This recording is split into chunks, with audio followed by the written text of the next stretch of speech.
The name of this panel is called How Do We Reflect These Causes, the causes that we've been talking about all day in narratives in the press. I'm the moderator of this panel. My name is Karna Lozoya. I am the Executive Director of University Communications for the Catholic University of America, so I work here. I've been working with Stephen on the Catholic Project and organizing these conferences, so it's kind of fun to actually be up here instead of behind the scenes all the time. Before I start, I just want to thank Stephen White, who came here about a month ago to head the Catholic Project. And we said, hey, welcome, Stephen. We have a huge event coming up in a month, so you better start organizing that. So he did a great job, and today's been a huge success. So thank you, Stephen, for all your work. He also works right next to me, so I have to keep up good relationships with him. We have a great panel here today. I am very excited about the three people that we have to my left. I'm going to introduce them first. Way to my left is Father Matt Malone. He is the president and editor-in-chief of Amerka Media. He served for 2 years as associate editor from 2007 and 2009, where he covered foreign policy and domestic politics. He was then a special assistant and speechwriter to U.S. Representative Martin Meehan from Massachusetts. He previously served as deputy director of Mass Inc. and co-publisher of Commonwealth, an award-winning review of politics, ideas, and civic life. He received his undergraduate degree from the University of Massachusetts in Amherst, an MA from Fordham University, a Bachelor of Divinity from the University of London, and a baccalaureate in theology from the Catholic University in Louvain. He didn't need to go so far for a Catholic university. There was one right here, but I'm sure that was a good experience. Father Malone entered the Society of Jesus, a Jesuit, in 2002 and was ordained a priest in 2012. Father Malone is a member of the pastoral team at the Cathedral of St. Patrick still, right? You're still there? At the Cathedral of St. Patrick in New York. Next is Jeanette De Melo. She is the editor-in-chief of the National Catholic Register.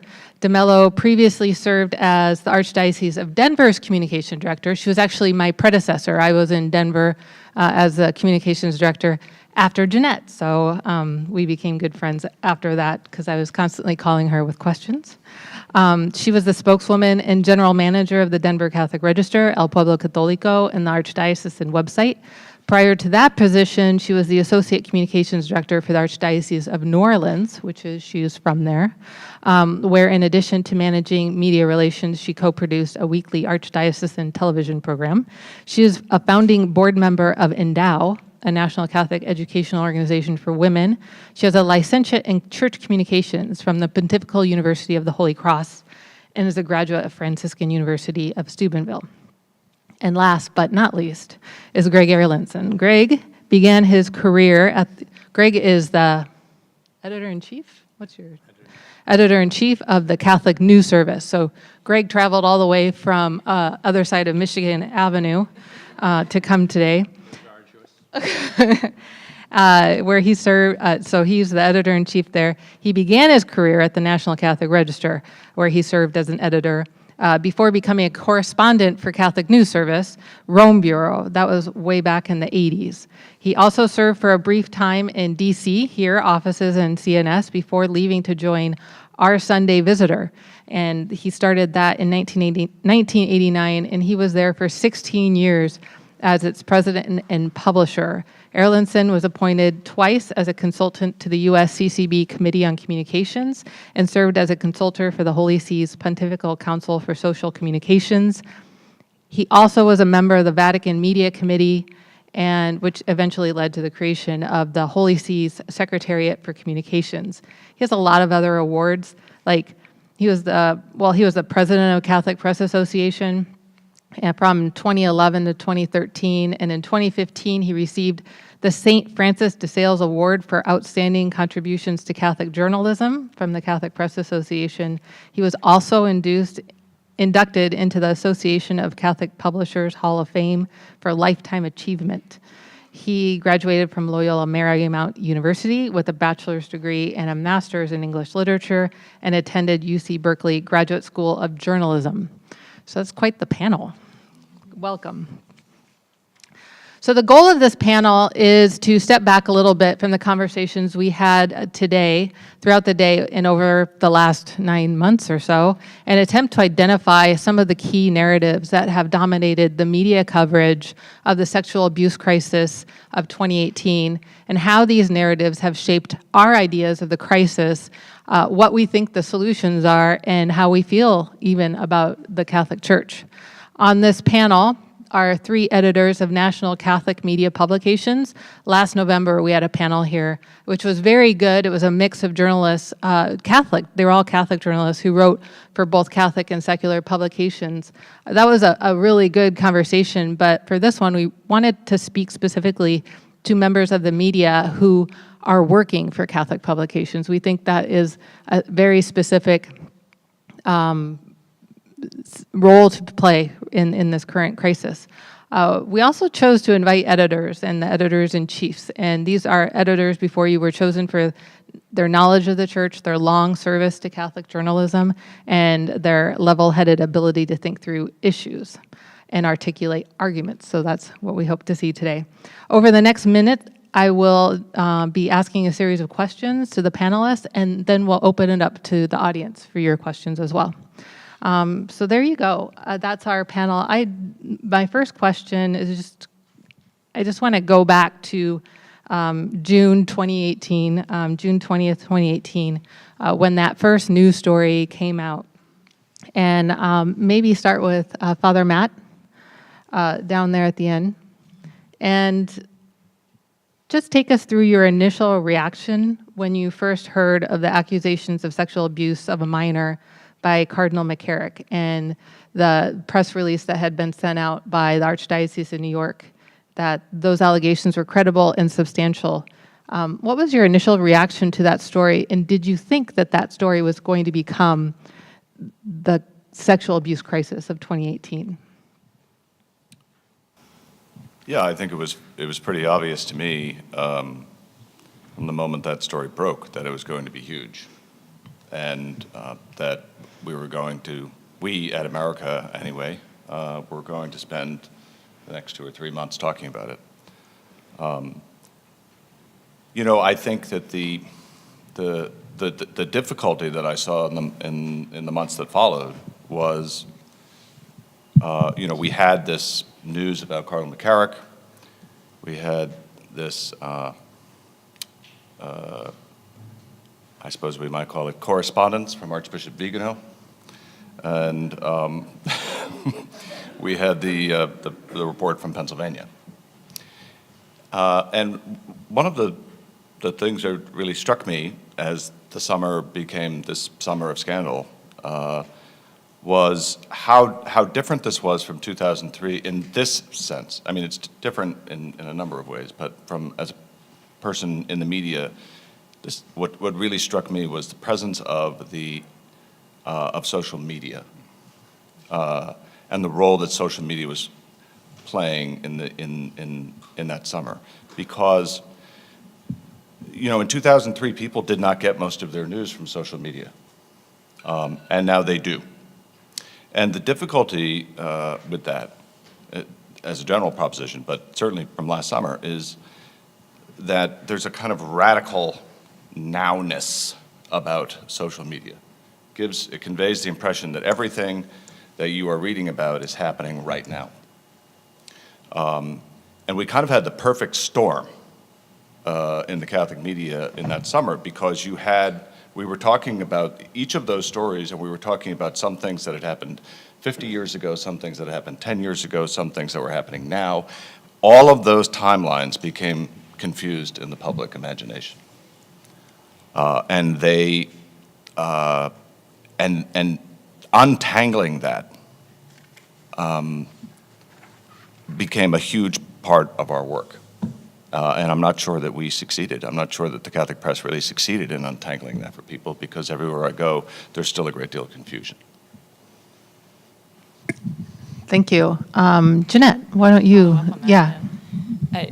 what you're saying is so true, and I talked a few minutes with Karna yesterday, and I kind of brought up a similar point, and it reminds me of just, I think last week it was, talking to, we work with a lot of freelancers, we work with a lot of writers at the Register, and I was talking to somebody, and the approach, something that they said was, oh, your approach to this is so 1990s.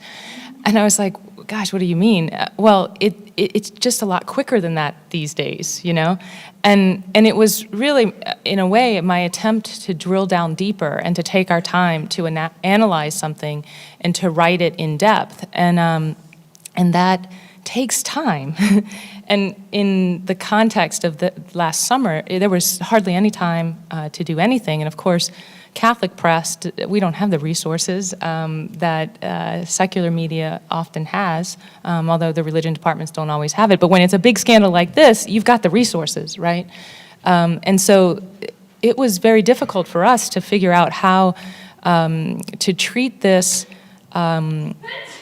with that in-depth approach and not just get caught up in the immediacy of everything. Do I remember what I was doing when I read it? No, I don't. That day is not necessarily etched in my memory. It was the middle of the summer, so in a sense, it was like, oh my goodness, here goes anything we might have planned to do strategically during the summer. This is going to take the entire year and many years, I think, to unravel everything that happened. And as Father Matt said, it was the succession of these various events that also just became a huge snowball. We're still, I think we're still only beginning to untangle some of what you're talking about. I think you're starting to see some very important thought pieces coming out now that go back to the events of the summer, especially the grand jury report, for example, that help to put context and perspective into what happened during the summer. But honestly, my thought was this is the last straw for many people. And that was a very sad thought, that how all of this was going to affect our readers, but not only our readers, but our readers are very serious Catholics already. They're very engaged Catholics already. But those who may be on the fringes, those who Pope Francis always speaks of, how do we reach out to the people who are in the margins? Just how something like this affects those who are on the edges is really grave, as well as those of us who attend Mass regularly. I would echo them, and just with one difference is when the story broke, being here in Washington, I'd only lived here a couple of years, but the connection of then Cardinal McCarrick with Washington made it extremely visceral and painful for people. So many people knew him, admired him. There was, I think, a real sense of trauma. And throughout all of this, I think one of the sort of maybe under-noticed elements of this is how traumatic it is for people who have worked for the church. I think that as you ripple out, even talking to my family back in California, how they were understanding it and relating to it was not nearly as painful and raw as it was out here. And then how people who worked in the chancery or worked at the USCCB or worked for Catholic University tended to feel it even more. I thought that was something that was very dramatic. And in some cases, those of us who remember 2002, there was a real sort of PTSD feeling to it, like, oh my God, I can't believe we're going through this again. The social media comment is important because I think social media acts as an accelerant. I think that there is, when I look at particularly secular media coverage, it often has this kind of eternal present to it also. And if we look back at some of the intervening scandals, for example, 2010, in Milwaukee with the deaf school there, things that happened decades before reported with a certain kind of breathless urgency. And one of the most common comments you hear is, oh, hasn't the church learned anything yet, even though you're talking about something that spans multiple decades of time. But social media is incredible. I mean, dealing with that versus how it was in 2002, and the pressure on all journalists to get something out quickly. At Catholic News Service, we were, we had the one experience with the letter from Archbishop Vigano. I was coming back from dinner in Washington, and my phone just lit up all of a sudden. But we had to verify that the letter was real. So as it was all heading out there and all of this reaction was taking place, we were trying to verify that it was a real letter, because truthfully, reading it, it could have been someone's, fantasy of what they would say was happening. And so it took us until the next morning to actually be able to confirm that the letter was real. Well, that's... by that time, that story was out of the barn and several miles down the road. But at the same time, if we had gone with it and it turned out to be false, that would have been completely unacceptable. So let's talk about when I went back and kind of was looking at the early coverage, and when the news broke on June 20th about Cardinal McCarrick, it was a very dry statement that came out of the Archdiocese of New York. And it wasn't until July 16th when the New York Times the 16th and the 19th, the New York Times published two different articles putting faces to the McCarrick story and names to the abuse survivors or victims. How did those news stories from the New York Times, I wanted to ask each of the editors here. Jeanette, you mentioned that Catholic media doesn't have the same resources as the New York Times, so they were the ones that really exploded this story in the middle of July. And from the perspective, I think, from me as an observer, and I was moving at that time, so I was not paying attention to media. I barely caught the Archdiocese of New York story, but when the New York Times stories broke, you couldn't not see it. So take us through a little bit about how that story affected the reporting on the McCarrick story for each of your publications. Maybe Jeanette, do you want to go first? Sure, I can. I mean, I have to admit, we are often following, the New York Times and secular news in our reports, and so we have to pay a lot of attention to what they say, and we try to touch it as closely as we can. But obviously, whenever you hear the story of victims, you listen with sympathy, and you hear the whole, you try to understand the whole story and the context. I think what happened as we heard more and more details about these allegations, what also happened, and you saw this not necessarily in the Times reports, but you saw it in other blogs or places where stories of rumors were coming out of things that were known in the past, and they were not. There was nothing known about minors, but I think putting all that together around that same time is where my team, some of them had been in D.C. during those years, were remembering murmurings and things like that. And so it kind of woke us up to something that was a lot bigger than one allegation of sexual abuse of a minor, which is big enough. There was more to this story, and that's what you started to see in that New York Times piece and the ones that followed, but also it opened the murmurings, and you had to pay attention to those, and you had to dig and try to find, something credible in those rumors as well. Greg? The thing about the New York Times story that I think really made it different from what had preceded it was the picture of the young boy James with the young Father McCarrick. I think that picture and the really the horror of it, knowing what you know, I mean, if you remember the expression on James's voice, the face, the expression on McCarrick's face, people constantly referred to that. So even though this was a report and a scoop for the New York Times, that photo actually, I think, it just brought the horror home in a really visceral way, and that's still to this day. I mean, I can remember that picture. That was really it suddenly made it real in a way that we hadn't seen before.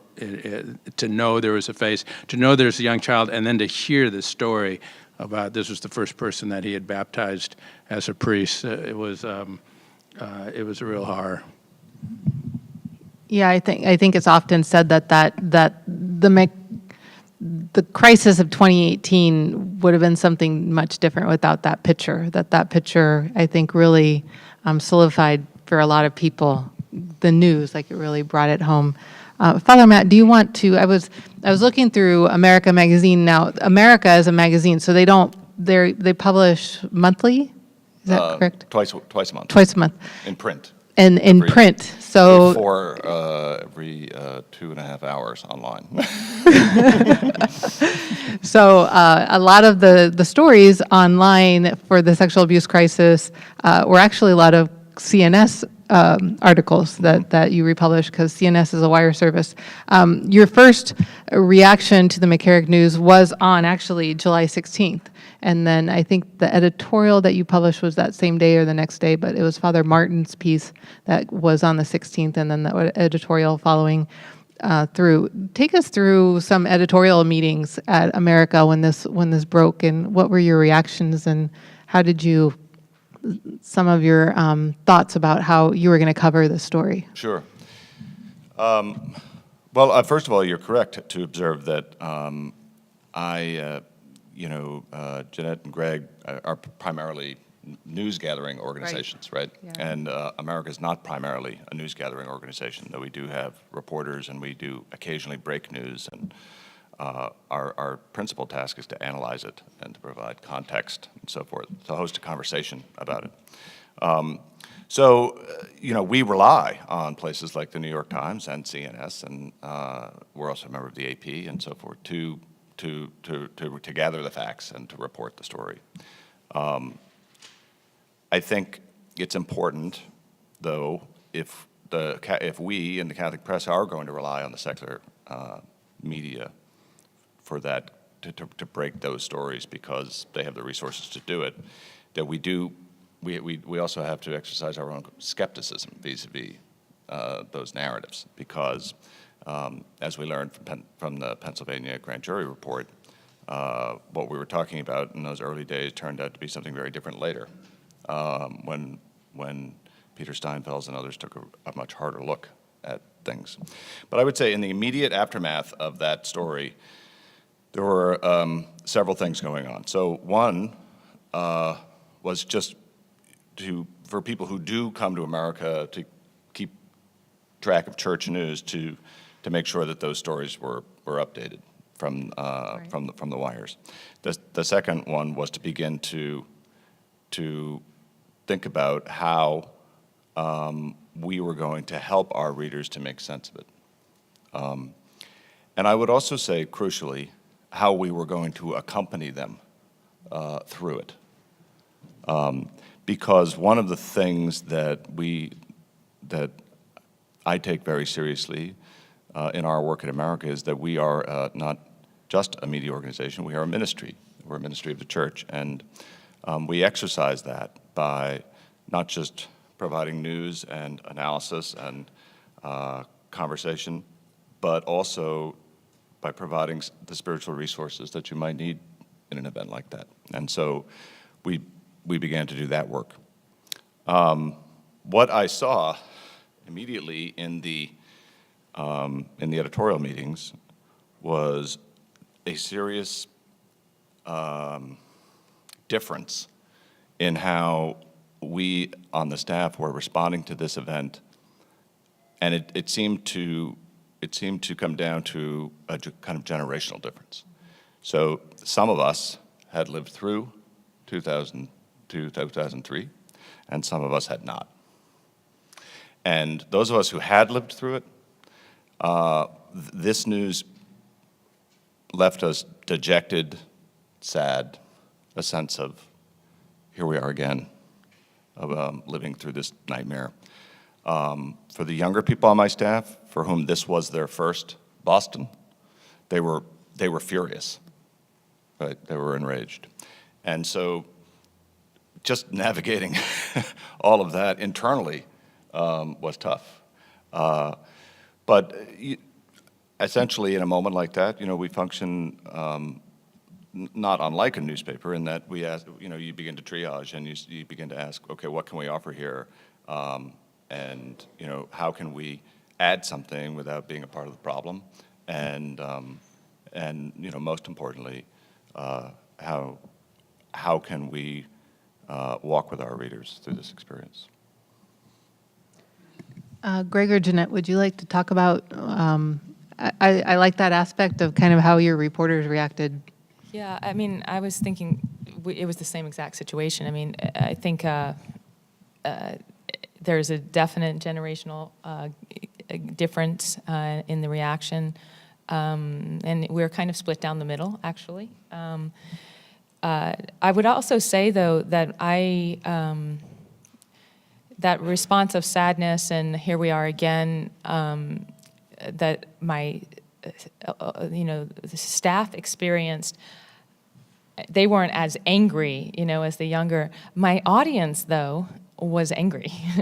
That they were not as. I mean, of course, they were saddened, but we experienced the anger from the audience over this, and it was anger at the bishops. I mean, it was anger, angry that this was not fixed in 2002. So that was very vivid for me. But yes, there was a difference in the staff based on age. There was also a difference in their opinions on root causes. A very clear difference in their opinions on root causes. And so that enlightens our conversation, I think. It helps us to try to bring it all together and to speak to a fuller audience. And I'm grateful for that difference in perspective coming from different members of our team. Greg, I want you to answer next, but you were working in media in 2002. So could you talk as well, like how reporters differed in their reaction from 2002 and then now in 2018? Did you feel a difference in the newsroom? Well, we have a very seasoned staff at Catholic News Service, so we just went straight to despair. And that actually was, I remember in 2002, I'm sure there was anger there, but I just remember this earth-shaking depression, really, that lasted for some months over what was happening to our church, especially as all these things came out. And remember the Shanley case, the Porter case. I mean, they were just horrific. And in 2016, I gave a talk at the Catholic Media Conference on, keeping your faith as a Catholic journalist. And after the talk, we had a discussion, and this is 14 years later, and it was like a group therapy session. People were talking about the pain they felt, and there was anger as well. People, not going to church, dropping out of all their activities. This just complete. It was so dislocative in 2002. So I think that's. And I have to say, I felt like a version of that this time around. Maybe the anger was directed at the bishops more this time. And there's one thing we haven't discussed yet. In June 20th, there was three things that came out. So we knew that Cardinal Dolan was announcing that there were charges in New York, but we also found out that there had been settlements in Metuchen and in Newark. And I think that we have to remember that part of it, because that said people knew. And that quickly went into the anger and the distrust at basically what had our leaders done? Why did this not come out?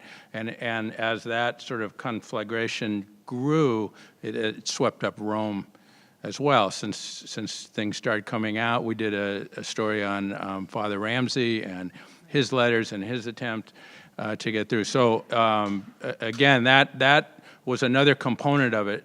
The New York report was terrible. The Metuchen and Newark reports suggested people really did know and for whatever reason had not addressed it.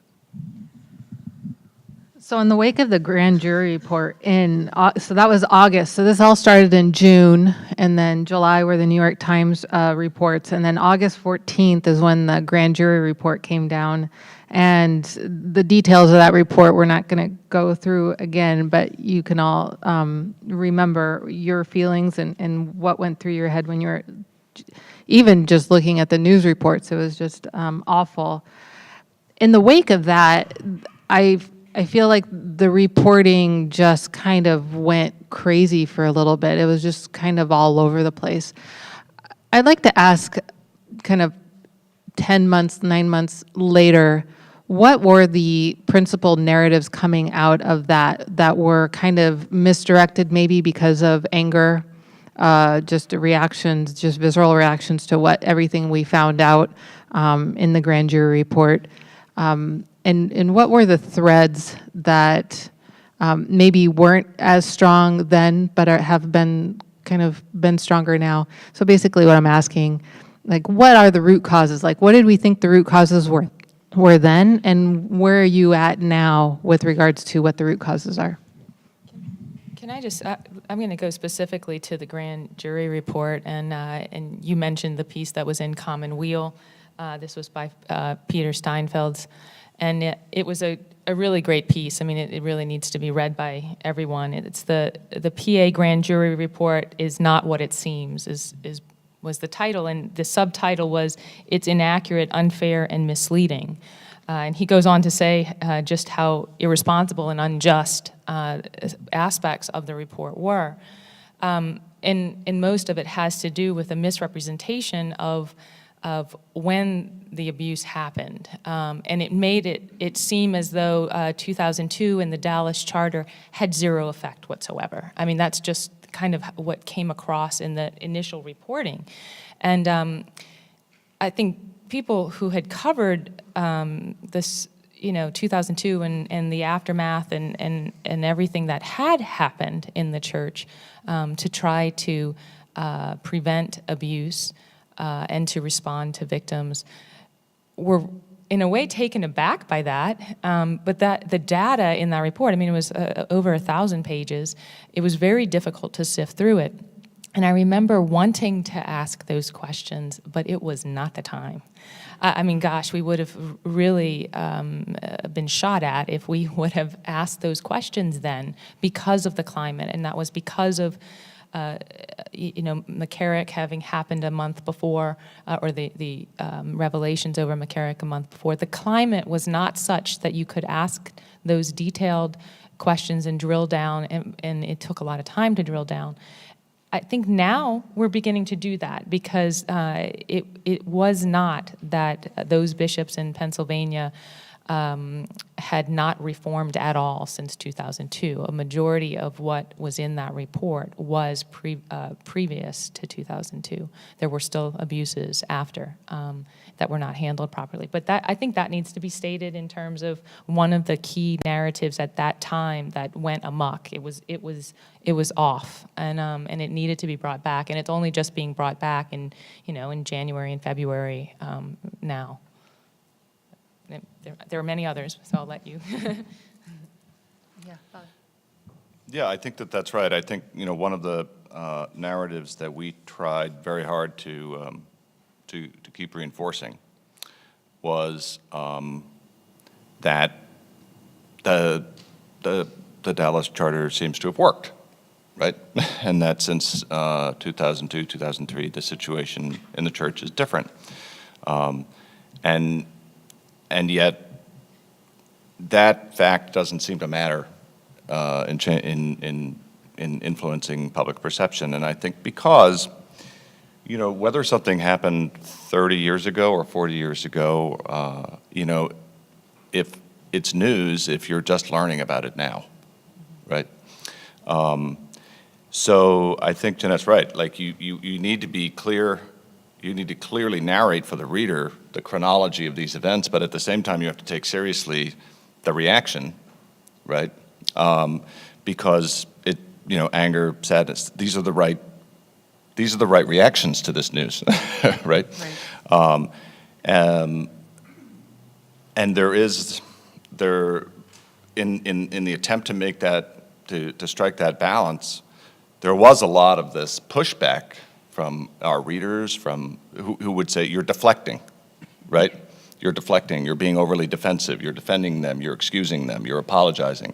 And as hard as it is to push back against that, you really do have to in some way, because otherwise we're just going to have a lynch mob, right? And that's not justice and it's not mercy. So you know, getting that balance right is key, I think.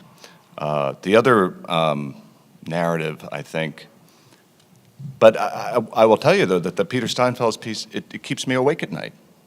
It really does, because, you know, first of all, it took him months to do that piece, right? And, you know, who has the resources to do that?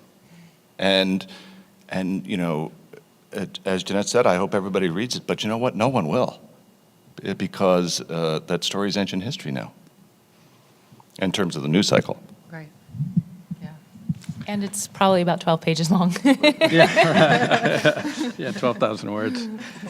But CNS did a brilliant summary of it, so we're hoping that at least some diocesan papers publish that.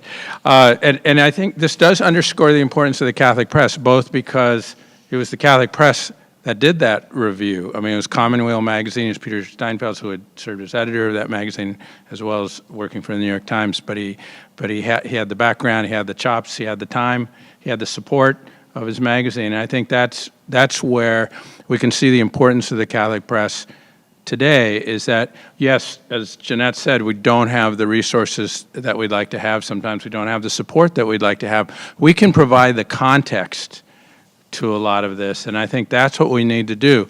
Surveys are suggesting that most Catholics do not know about the Charter. Exactly what Father said, it's just become ancient history. All that's vanished. They don't know that every diocese has a victim advocate. They don't know that every diocese has a review board. I mean, these are things that we're taking for granted. So it is true that, as the previous speaker said about complacency, but the bishops have the National Review Board as their scourge. Francesco Cesareo is the guy reminding them, hey, you can't take this complacent. That's an improvement. And there have been things that have been done. So we can't get, this doesn't mean that we let up our guard. It doesn't mean that the heat isn't on still, but we do have to remind people of what has been accomplished. The other aspect of all this is that all this was happening in the midst of an incredibly polarized political scene, and in which there is enormous populist anger, in which people are distrusting their leaders and institutions across the board, and the bishops just got swept right up in that as well. Well, since you brought it up, let's talk specifically about Catholic media. I think when people, first of all, I think Catholics don't read Catholic media as much as maybe would be helpful for everyone. But I'd like to talk a little bit about what the roles and responsibilities of Catholic media are in a crisis like this. So on one end, it could be, you could see yourself as kind of the bishop's bodyguard, where you're there to defend the church and protect its good name. On the other end, you're kind of really a thorn in the side of the bishops, but maybe in a negative way, where you're constantly attacking them and telling them that they're not measuring up. Maybe explain to me your personal or publications theory on, or philosophy or viewpoint on what is the role that Catholic media plays in these types of crises? whoever wants to go first. Me? Okay. I was thinking of something as Greg was speaking about my expectation at the beginning of this whole crisis. And I expected the secular media to, after those reports in July, to dig even further. I expected them to kind of find out more about what was known when. I remember telling my staff, don't worry, this will come to light. I mean, because we didn't have the investigative resources to find that out. We try, and occasionally we are able to break something too, but we were looking for ways of finding out who knew what when about adults, about misconduct with adults and these settlements, and were there more? Because we heard rumors. So how do we get people on the record? How do we do this? And I expected the secular media to actually get more than they did. And that was kind of surprising to me.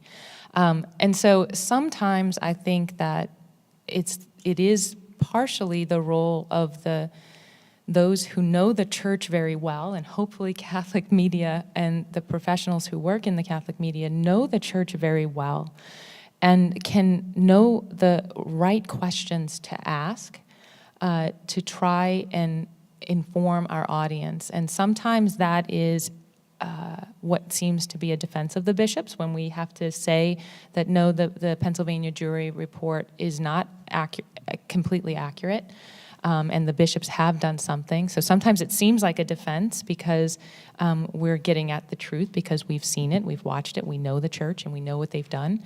And other times it requires us to push back on the bishops and say what more is being done. And one of those areas was in the area of seminaries. What's being done in the seminaries to take care of those who have been harassed within the seminary setting?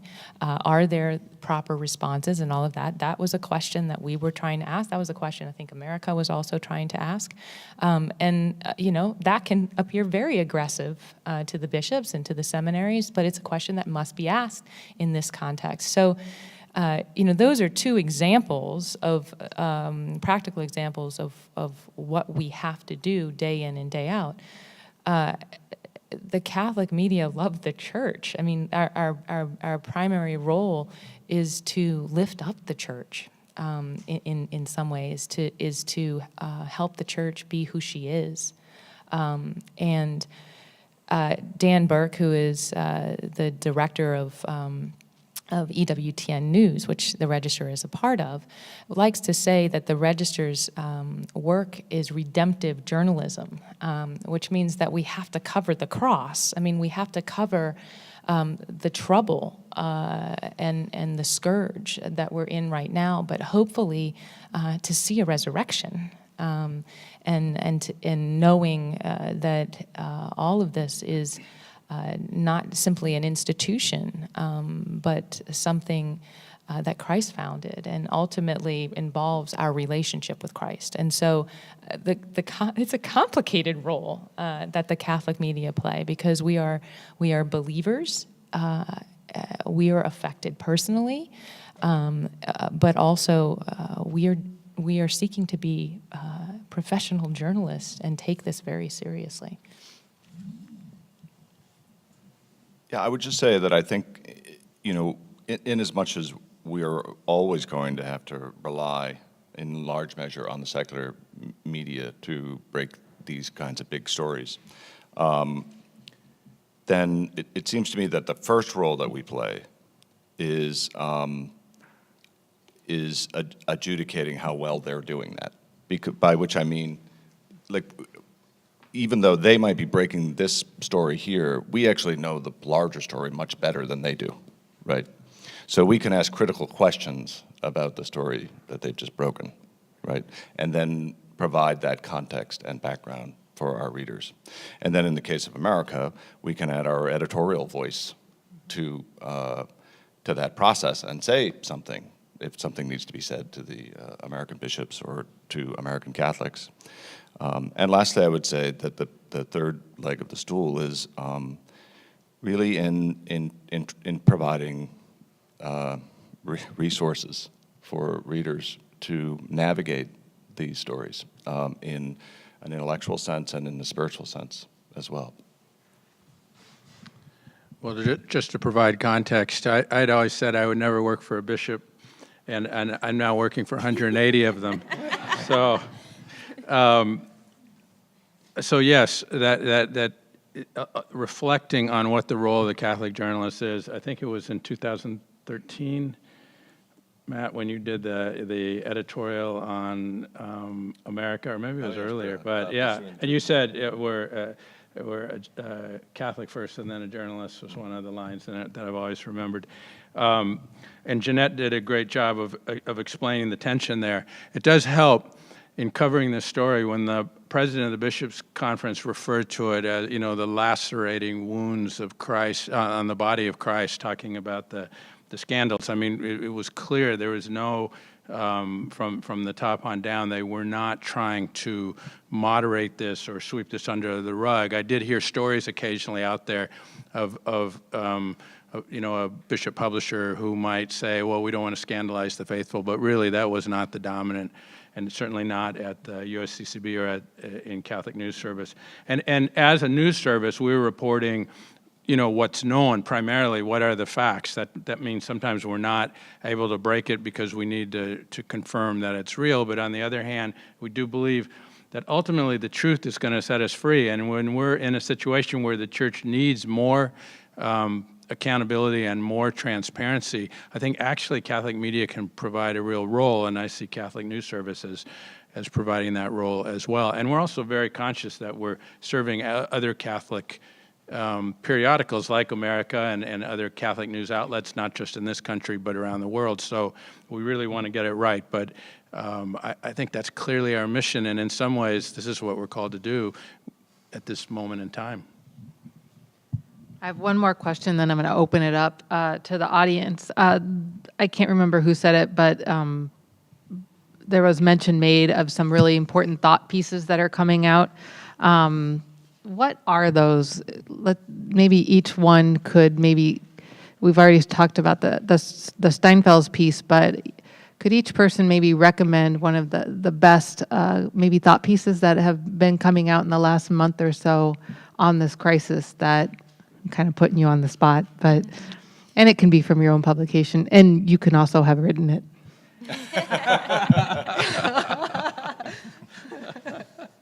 Brilliant.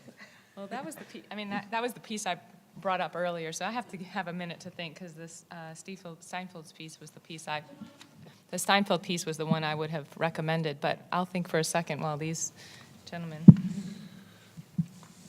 Well, since you gave us permission to mention our own publications, one of the questions that I'm asked a lot, usually in a pastoral setting, but in all kinds of places, is why stay in the church? And I wrote a column about that a couple of months ago that was literally called Why Stay, where I attempted to stammer toward a response to that question, and people might find that of interest. But I would also point to Amerka's continuing series of editorials on how both the Vatican and the U.S. bishops really should respond to this ongoing crisis, and of the need, which they don't appear to really feel, but is nonetheless real, the need that for them to explain to people why they are doing or not doing what they are doing or not doing. Because, for example, I mean, it is the tradition in the Vatican that you accept the resignation of a bishop and without comment. But it's happening within, today, these days, it's happening often within the context of a story that's precisely about this issue, right? And so I don't, I have faith that the right decisions are being made and the right inputs are going into it, but that all that has to be surfaced in some way for people. Because if you don't, then the media environment abhors a vacuum, right? someone is going to tell this story if it isn't you. And it's not somebody who has your interests at heart. So there's a continuing, this is a theme that Amerka has consistently editorialized about over the last 6 or 9 months, and it's I think a very strong series of editorials that is balanced, and also where our affection and love for the church is clearly evident. So also in the spirit of shameless self-promotion, I would say that Origins, which is our documentary service, we just finished 4 issues, 1 issue for each day of the Rome Summit on Child Abuse. And I would encourage you, I think that was the incredibly phenomenal gathering. I don't think that the secular news coverage of it was completely fair. It was not a legislative body that was coming together to pass some laws. It was, I think, actually a interesting experience in what I think Pope Francis is trying to get at with synodality. But the speeches were amazingly frank, from the first one with Cardinal Tagle talking about touching the wounds of Christ when meeting the victims. I'm forgetting her name, the Mexican journalist who was a mother and had covered 5 papacies, and she told the assembled bishops that if you're going to work to stop this abuse, we're with you. If you're going to cover up or hide or in any way duck the issue, she said, we will be your worst enemies. I can't think of a Vatican speech to a collection of bishops and cardinals that ever had those words in them. But I would also, actually in an earlier one of these meetings, Cardinal DiNardo gave a speech at the Healing the Breach of Trust conference, the second one. And I would really encourage people to find that, which is also in Origins. But because I think in that speech, he was trying to look beyond where we are right now. Right now, with the November meeting of the bishops and the 4 pieces of legislation, and then the Vatican's intervention, I'm sure that this is all going to come back in the June meeting of bishops, which will again be in Baltimore. So we're trying to manage the crisis and put things in place to deal with, so what happens when someone has a claim against a bishop? How do they file that claim and all that? But I think that Cardinal DiNardo was in this talk was trying to get beyond that, and he says, that he believes the crisis is being used by the Spirit. I believe the Holy Spirit is using the current moment to open the church, sometimes with great force, to a fuller understanding of the ecclesiology that began over a half century ago. And he goes on to talk about quoting Pope Francis, who in turn is quoting Lumen Gentium, about the new ecclesial season, and what does that look like? What does it look like for the role of the bishop? What does it look like for the role of the laity? I hope that our conversation goes that way, and I hope that conversation doesn't just become polarized and ideological, because I think that 50 years after Vatican II, we might actually start really thinking about implementing Vatican II in ways that we will all agree on. So I just came back from maternity leave not too long ago, and my second maternity leave was when President Trump was elected.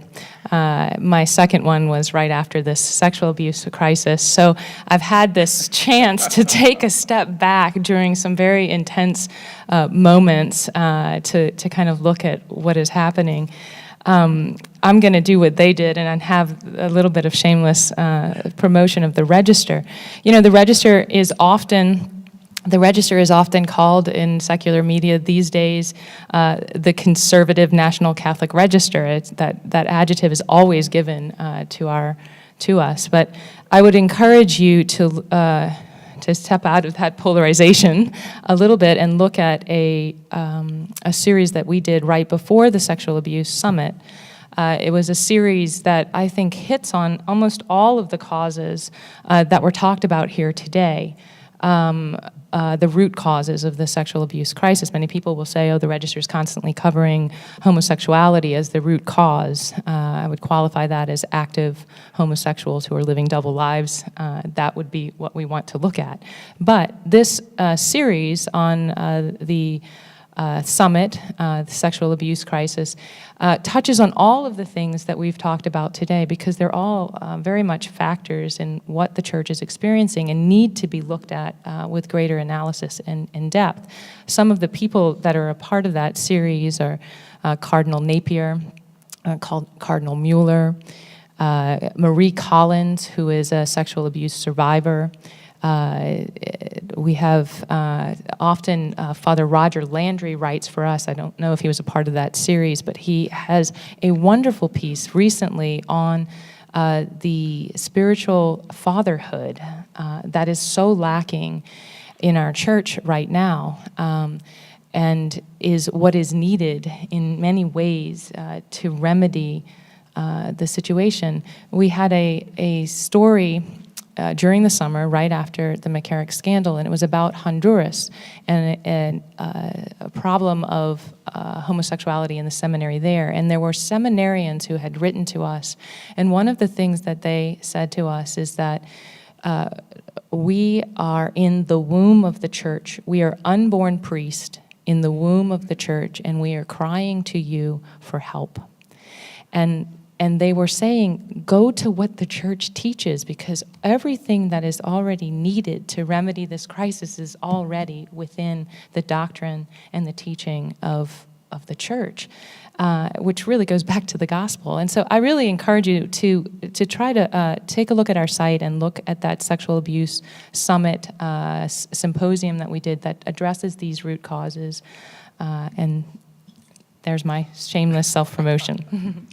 Well, since we're all self-promoting, the Catholic Project has a website that we just launched today, and there's a section called resources, and there we're going to start kind of bringing in, I'll probably include what you all have mentioned here today, different resources so you can kind of see some of the latest thought pieces. We really want to focus on commentary, some of the latest commentary coming out, just to help people keep up to date on what's going on. All right, at this point, I would like to open it up to questions from the audience. What kind of questions do we have out here? Who has the microphone? Matthew? Okay. I think, yeah. Thank you very much. Thanks to all of you for being on the panel. I thought the questions were excellent, by the way. And thanks to all of you for your work in Catholic media. All of you are also at publications that do significant original reporting, which is of high quality and very much needed. I preface this with compliments because I too have a question to ask about something that concerned me with respect to the Register and the way that the Register was involved in breaking the story of the Vigano letter.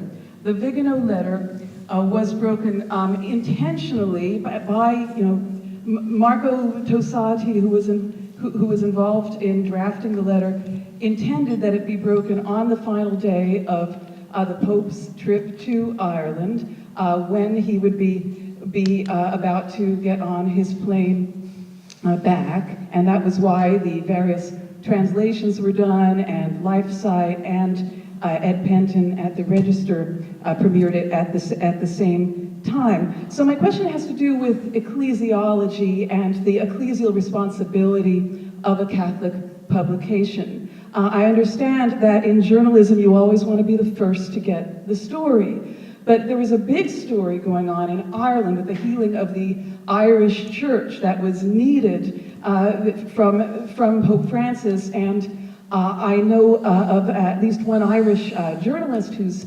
shared that there was anger in Ireland over the fact that certain American media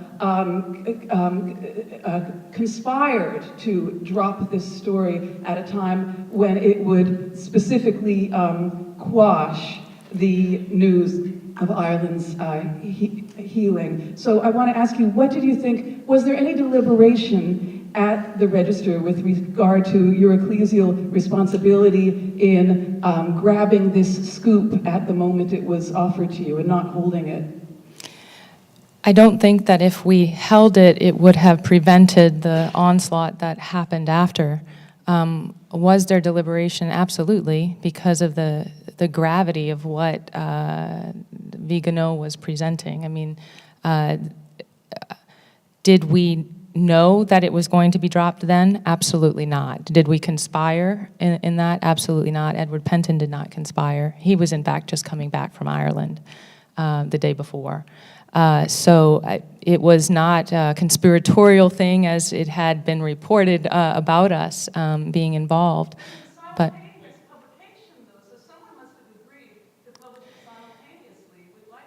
it was actually it was actually first mentioned in an Italian news broadcast as being scoop that was provided for the next day. So it wasn't necessarily us who first spoke about the Vigano thing. It actually happened first. It was not intended to be published in that way. So my first knowledge of the Vigano testimony or letter or whatever you're supposed to call it, as Father Matt said earlier, my first knowledge that he was developing this testimony was actually maybe a month before.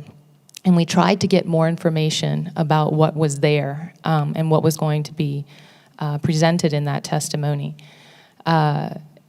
What was told to us as we tried to go to Vigano to get that information, we wanted to do an on-camera video interview with him, was, no, I'm going to break this big. I'm going to go to the New York Times. I'm going to go to AP, and I'm going to break this big. I did not find out who was publishing this until the moments that we were publishing it. And so it was not a, as, for our part in it, conspiratorial as it may appear. Do I like the way it came out? Absolutely not. Would I want to do it that way? Again, absolutely not. I think it was an important piece. I am glad for the work that had been done to break down what was put there. And Greg, your staff contributed to following up on some of those threads. The way the Holy Father responded to that was, journalists, do your work. Is it there? And I think that journalists have sought to do their work in that. Putting it out there was a way of catalyzing that, nothing more. Other question?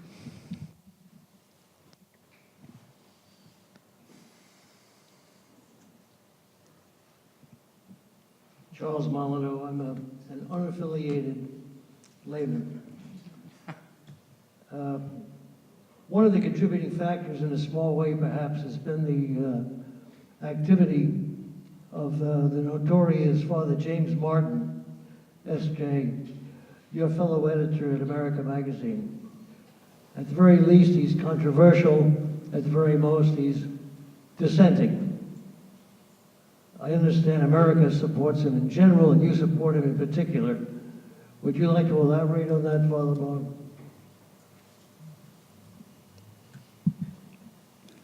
No, not really. I do support him, and I imagine you're referring to his most recent book, which was endorsed by the prefect of the dicastery for the family, and it's been endorsed by cardinals and archbishops, and has the imprimatur of his religious superior. He enjoys the support of America, and at the same time, he is not the voice of America, but we are proud to host his voice. David?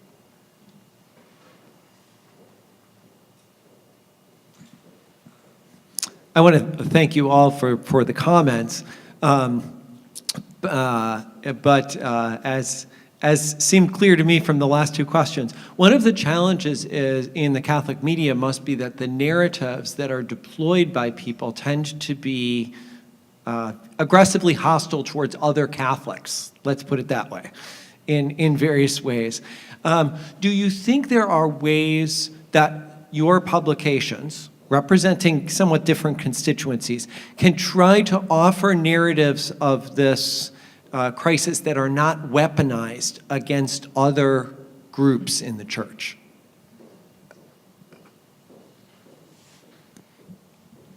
I would just say, I think that this day is a good example of how to do that, because I've taken part in a number of these symposia and conferences talking about this issue, and all of them have had something valuable to contribute.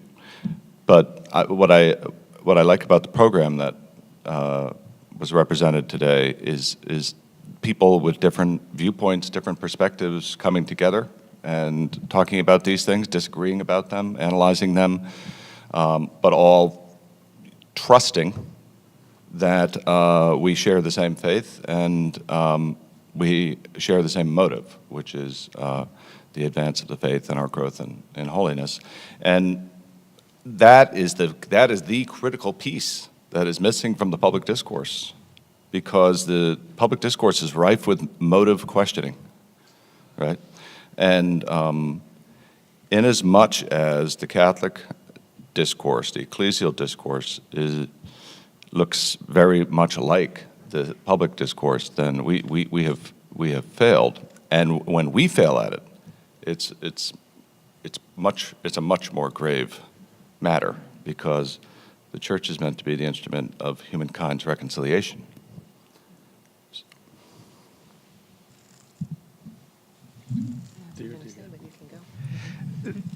Well, the polarization is a huge problem. There was a good conference at Georgetown a while back on this theme. There was another one at Notre Dame in 2015. We don't seem to have solved the problem there. And unfortunately, it's difficult to keep people from weaponizing things, especially if you're reporting the news. It can be used in different ways.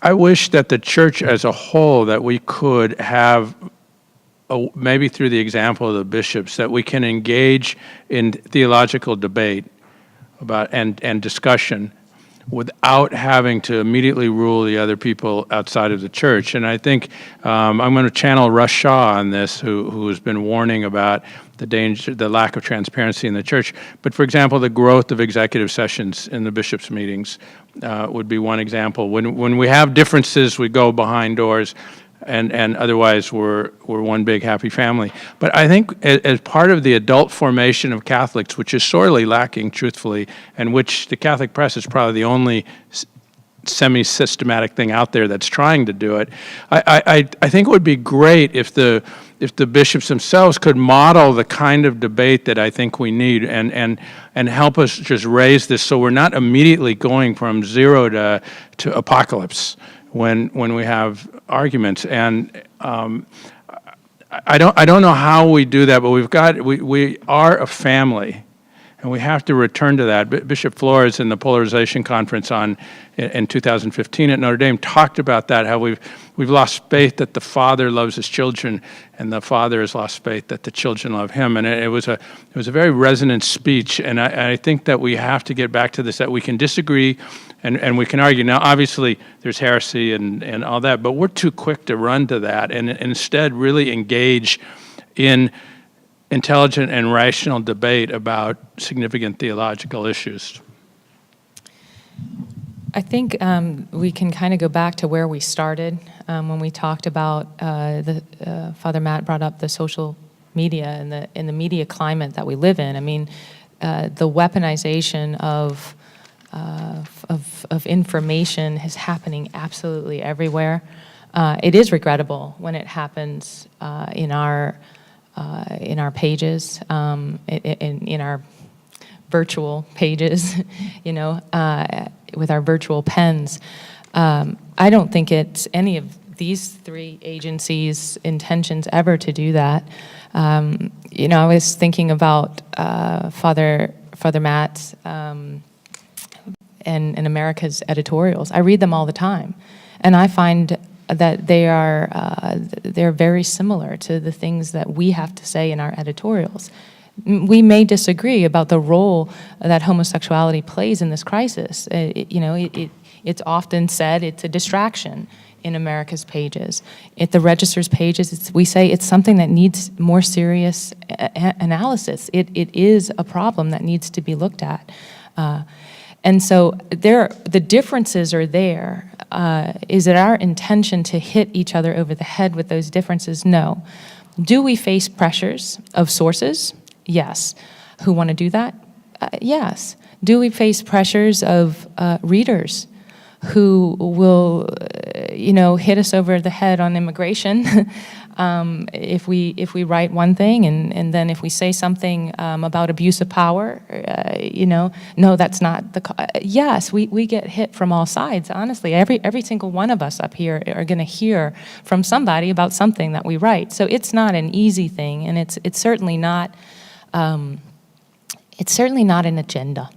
I mean, if anyone's wondering if we have an agenda, I don't. The Register doesn't. We seriously want to help our readers understand the context of what is happening and to think about what is happening. But yes, we do get caught up in the environment that we live in, and we do have to think seriously about how to navigate it and to be careful in our responses. And I personally wish Twitter was never invented. But it's there. And so that's a part of growing in virtue, I guess, is how we use Twitter. I think there's a question right there. Hi. John Gerbwich. I'm a priest from the Diocese of Brooklyn with DeSales Media. Matt, we work with you on many projects. First off, I want to appreciate a great panel. And Matt, I appreciate what you said about the timing issue with all the stories and things like that of reporting things that happened 50 years ago compared to what's happening right now. Of course, my response to that is that, and you've kind of alluded to this, that, if you're in a relationship with someone, married to someone for 40 years, and you find out that they were cheating on you 20 years ago, and you're just finding today, no one can say, oh, it was 20 years ago. I mean, we can move on, right? I mean, so all this is fresh, right? And we all know that there's people who still will protest the church because of the Crusades. And so it's not as if, time distance will somehow, heal people's perceptions of the church, right? But that being said, I think the other problematic thing that I face is that really, being like kind of coming of age during the JP2 Catholic years, there was this great thing of like rallying around the Pope or rallying around church leaders because we looked up the bishops as having some type of, countercultural presence in the world. And like for me personally, as I got older, I'm like, I don't even really care what the Pope or the bishops say at this point, and I'm just like, because my faith is not in what they're saying. And I think that right now, I can't like go to a particular figure in the church and say, this person is the guy who's gonna like be the one who's gonna have the saving remnant, for us or something like that, right? So there's like this whole thing where you cannot even rest on any ecclesial figure for some type of guidance right now. I mean, it's just completely shot, right? So the thing I keep on saying to our people at DeSales is like, well, can we go to the stories that can give witness to authentic lived Christianity happening right today? Like, what role does the press have today of not just kind of giving a narrative to respond to the scandal, but creating a narrative to show this is where authentic lived Christianity, authentic lived Catholicism is happening. I spent lots of my time, at monasteries, for example. And I think it's a very countercultural thing. It's something that I talk to people that they're fascinated by, even in the midst of all this, because it seems to be not in the mainstream church, right? I spent a lot of time at the Catholic worker movement. I spent a lot of time with the missionaries of charity. These are people who I think that the press, you got to bring these guys out. Like this is where the new narrative can be. We don't have to always be on the defense. We can be on the offense because there is authentic lived Catholicism, Christianity happening right now. We're not just all like just in panic mode, right? I mean, we're going to live radical. There's going to be people living radical lives. There's going to be new Dorothy Days and Thomas Mertens.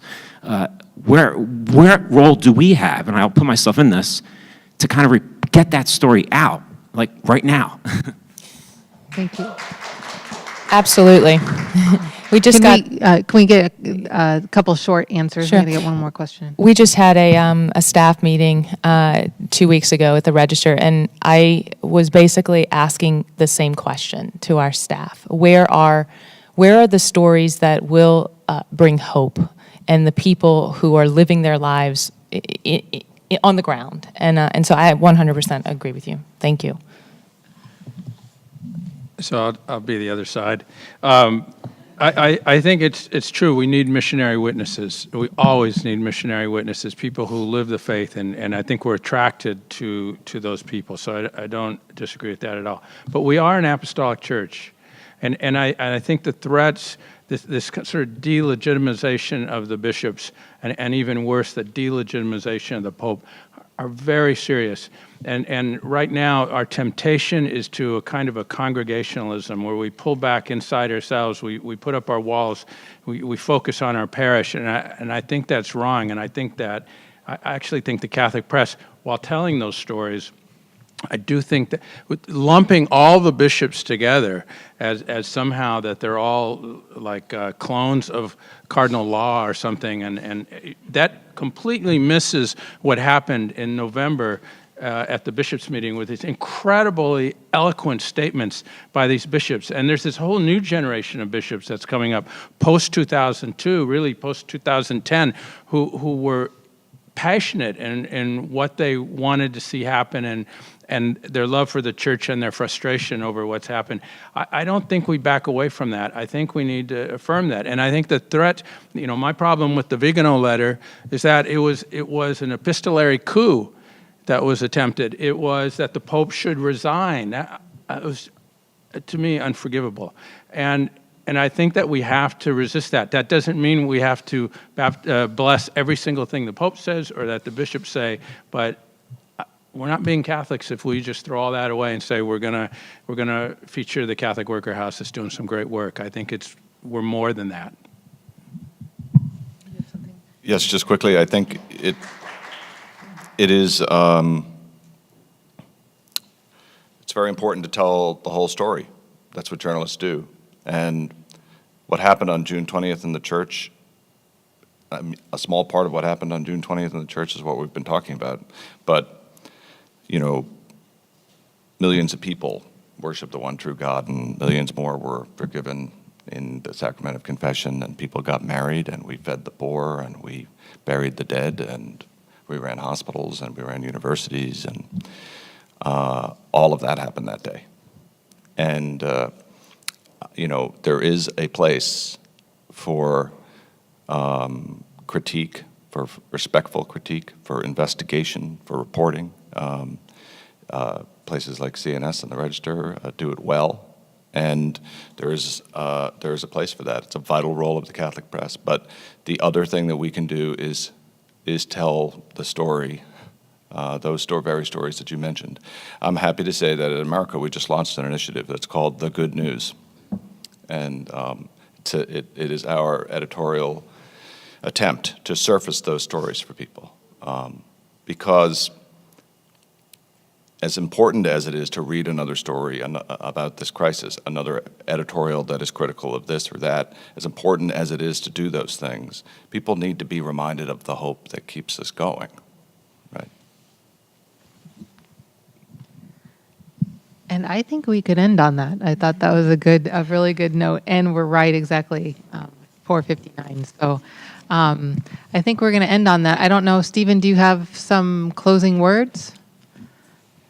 Are you going to let me wrap up the entire day? Wow. Well, on behalf of the Catholic University of America, thank you everybody for coming out. Thank you to our panelists. Let's give them a round of applause. And I want to remind everyone, we have our fourth installation of this conference, the Healing the Breach of Trust Conference, on April 26th. Is that right? 25th. Sorry, don't come a day late. April 25th. So we'll see you then. Archbishop Vignerone will be here, and as well as a number of great panels. So hope to see you then. Thank you, everyone.